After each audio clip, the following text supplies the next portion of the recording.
Itu bukan restoran yang biasa kami datangi. Mama traktir aku, anak gadisnya yang berumur 17 tahun. Sesuatu yang spesial dan agak mahal. Aku agak sedikit terkejut ketika pelayan mendatangi meja kami untuk mencatat pesanan. Gadis itu memiliki banyak lebam dan luka di lengan dan pergelangan tangan. Jelas terlihat, bukan dirinya sendiri yang melakukan itu. Mama, dengan sedikit gerakan menggelengkan kepala, memberi tanda bahwa itu bukan urusan kami. Mamaku pikir, sebaiknya jangan ikut campur urusan orang lain. Gadis itu sepertinya berumur sekitar 20 tahunan, cantik jika agak kurus. Orangnya sopan dan cekatan saat menerima pesanan kami. Tapi, aku bisa lihat tanda-tanda stres di mukanya kalau dia dalam masalah. Area pelayanannya termasuk meja yang sedang diisi oleh seorang wanita tua yang berisik. Saat gadis itu menerima pesanan, dengan ngeri wanita tua itu memperhatikan bagian lengan gadis itu dan kemudian berkata kasar dan lantang kepadanya. "Kamu tuh harusnya bersyukur masih bisa hidup," teriak wanita itu. "Kalau saya jadi dia, saya bikin kamu lebih sengsara, dasar nggak guna." Itu benar-benar memalukan satu restoran. Gadis itu hanya diam berdiri, sangat terhina. Semua orang hanya menonton, menunggu apa yang akan terjadi selanjutnya. Seakan kami sedang menonton reality show TV atau drama. Gak ada satu orang pun yang membela gadis itu, termasuk mama dan aku. Sungguh memalukan. Tapi aku sangat marah. Aku hampir berdiri dari bangku dan menampar tamu gak sopan itu di pipi. Tapi, bisa kulihat dari ekspresi gadis itu, bukan pertolongan semacam itu yang ia butuhkan. Kalau aku lakukan hal itu, mungkin justru akan lebih buruk untuknya. Tapi aku harus lakukan sesuatu. Aku nggak bisa hanya berdiam diri tanpa melakukan apa-apa. Jadi, kupanggil gadis tersebut ke meja kami. Sebisa mungkin kutanya pelan-pelan apa ada yang bisa kulakukan untuk menolongnya. Bisa kulihat, dia cukup tertekan. Dia tersenyum dan dengan gugup menjawab bahwa tidak ada yang perlu kulakukan. Dia tidak ingin terkena masalah dalam pekerjaannya, karena kalau dia sampai kehilangan pendapatan, justru akan membuatnya semakin parah jika pacarnya sampai tahu. Seperti kataku, aku nggak bisa apa-apa. Jadi, ku berikan nomor teleponku dan bilang padanya, kalau dia butuh bantuan, dia bisa langsung menghubungiku. Dia berterima kasih dengan sopan dan segera kembali ke pekerjaannya. Sisa waktu makan kami berjalan tanpa ada lagi insiden, walaupun aku tetap merasa kurang nyaman saat mama dan aku meninggalkan restoran tanpa bisa menolong gadis tersebut. Seminggu kemudian, di saat aku mulai lupa kejadian makan malam waktu itu, tiba-tiba aku menerima pesan dari nomor tidak dikenal. Pesan itu berisi, "Hai, masih ingat aku? Ini pelayan dari restoran waktu itu. Maaf baru menghubungi sekarang, tapi banyak hal yang sudah terjadi." Aku cukup terkejut mendengar kabar gadis itu, tapi senang rasanya dia menghubungiku. Mungkin sekarang aku bisa melakukan sesuatu untuk membantunya. Setelah membalas pesannya, tak lama ia menceritakan tentang kehidupannya. Ternyata ia memiliki bayi perempuan dan yang mengerikan dan menyedihkan, tapi sesuai dugaanku, dia mengalami kekerasan dalam hubungannya dengan pacarnya yang kasar.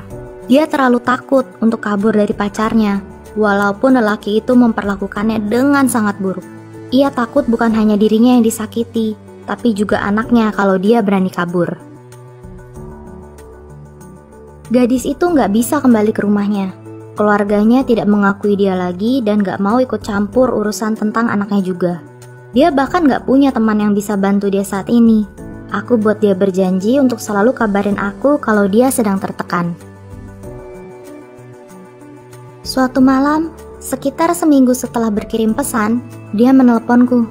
Dia menangis dan merasa tertekan karena sesuatu. Dengan terisak ia menceritakan bahwa pacarnya semakin kasar. Lelaki itu bahkan memukul bayinya. Walaupun dia cukup kesal, dia tidak ingin aku menolongnya saat itu. Ia hanya ingin punya teman untuk cerita. Aku gak bisa berpikir apa yang bisa aku buat untuk buat dia merasa lebih baik. Kami mengakhiri pembicaraan dalam keadaan menyedihkan. Aku gak tahu kenapa, tapi aku merasa harus melakukan sesuatu. Aku gak bisa berhenti berpikir bahwa saat ini akulah yang bisa membantu dia untuk keluar dari kehidupannya sekarang. Lalu ide ini muncul. Mungkin ide yang cukup gila, tapi siapa tahu berhasil. Jadi, ku telepon dia dan bilang, aku punya rencana. Kamu akan nyewa aku sebagai pengasuh anak. Artinya, kamu harus bawa bayimu ke rumahku supaya nggak kelihatan mencurigakan. Setelah bayi kamu di rumahku, kamu bisa balik ke rumahmu untuk beresin barang yang mau dibawa. Jadi, sediakan waktu di mana kira-kira pacarmu nggak di rumah. Tapi kamu nggak akan kembali ke rumah itu sendirian. Papaku akan antar kamu. Badannya besar. Dan bukan cuma papa. Kedua kakak lelakiku juga sama besarnya kayak papa. Dengan adanya mereka bertiga, kamu pasti aman dan terlindungi kalau tiba-tiba pacarmu muncul.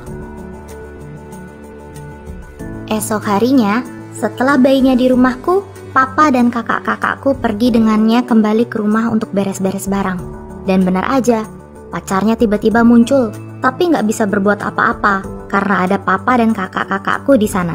Yah, pacarnya itu tipe orang yang beraninya sama yang lebih lemah dari dia. Tapi kalau sama yang lebih kuat, dia jadi pengecut. Jadi, gadis itu selesai beres-beres dan meninggalkan rumah itu. Rencana ini berhasil dengan sempurna. Yang selanjutnya terjadi, gak mudah untuknya bisa lepas dari pacaran yang kasar dan suka ngatur. Perlahan, tapi pasti kami bisa. Kecuali sekarang ini dia gak punya tempat tinggal. Itu gak terpikir olehku. Untungnya kami punya banyak kamar. Kami memutuskan dia bisa tinggal dengan kami sampai ia menemukan tempat untuk tinggal. Menyenangkan ada gadis itu dan bayinya di rumah sementara waktu. Tapi dia dengan cepat mulai mandiri. Ia menemukan tempat yang aman untuk ditinggali. Jadi, akhirnya ia bisa mandiri dan memegang kendali atas hidupnya sendiri. Mungkin kamu berpikir, hak apa yang dimiliki seorang gadis 17 tahun untuk ikut campur urusan orang lain? Aku harusnya nggak berdiam diri malam itu di restoran. Aku harusnya menolong gadis itu. Dan lihat hasilnya, nggak semuanya berakhir buruk. Tapi setidaknya aku ikut ambil bagian dalam menolong gadis tersebut untuk keluar dari situasinya yang buruk dan mengembalikan kendali atas hidupnya sendiri. Kita semua harus bisa melakukan apa yang kita bisa untuk menolong mereka yang membutuhkan dan dalam keadaan yang kurang baik dari kondisi kita saat ini. Itu adalah hal yang benar untuk dilakukan dalam masyarakat yang beradab. Gadis tersebut dan aku masih berteman sampai sekarang. Aku bersyukur melakukan apa yang telah kulakukan, dan kalau aku harus melakukannya lagi, aku akan berusaha sebaik mungkin. Dan tahukah kamu, kalau aku ketemu lagi sama hal kayak gini di kemudian hari, aku nggak akan berdiam diri tanpa melakukan apa-apa. Aku akan melakukan apa yang aku bisa dan membantu mengembalikan semua pada tempatnya.